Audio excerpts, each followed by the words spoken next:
आदर्श विद्या मंदिर. अन्वेष शाळेच्या मोठ्या सुंदर गेटसमोर उभा होता. त्याला थोडीशी भीती वाटत होती. त्याने इचलकरंजीमधील एका प्रसिद्ध शाळेबद्दल, आदर्श विद्या मंदिरबद्दल खूप ऐकले होते. शाळेचे प्रांगण खूप सुंदर आणि निसर्गरम्य होते. तेव्हाच एक मैत्रीपूर्ण मुलगी, सानिका, त्याच्याजवळ आली. ती हसून म्हणाली, "हॅलो, तू नवीन आहेस का? मी तुला शाळा दाखवू शकते." सानिकाचे बोलणे ऐकून अन्वेषची भीती थोडी कमी झाली. सानिका त्याला एका वर्गात घेऊन गेली. ती म्हणाली, "हा आमचा स्मार्ट क्लासरूम आहे. बघ, प्रत्येक वर्गात अँड्रॉइड टीव्ही आहे." हे ऐकून अन्वेषचे डोळे आश्चर्याने मोठे झाले. त्यानंतर ते संगणक कक्षात गेले.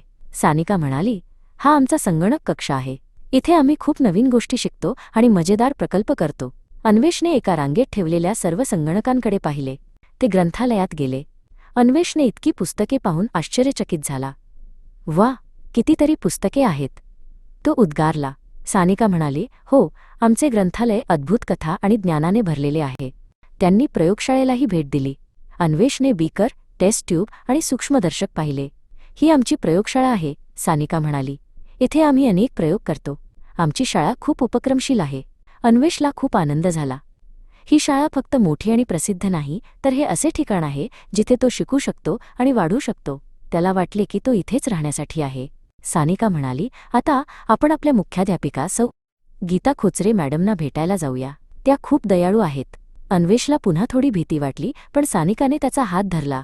ते आत गेले. सौ. गीता खोचरे मॅडम अन्वेषकडे पाहून हसल्या. "आमच्या शाळेत तुझे स्वागत आहे अन्वेष," त्या म्हणाल्या. "तू इथे आल्याने आम्हाला खूप आनंद झाला आहे." अन्वेषची भीती पूर्णपणे नाहीशी झाली. तो मुख्याध्यापिकांकडे पाहून हसला. त्याला समजले की आदर्श विद्यामंदिर त्याच्यासाठी एक योग्य शाळा आहे.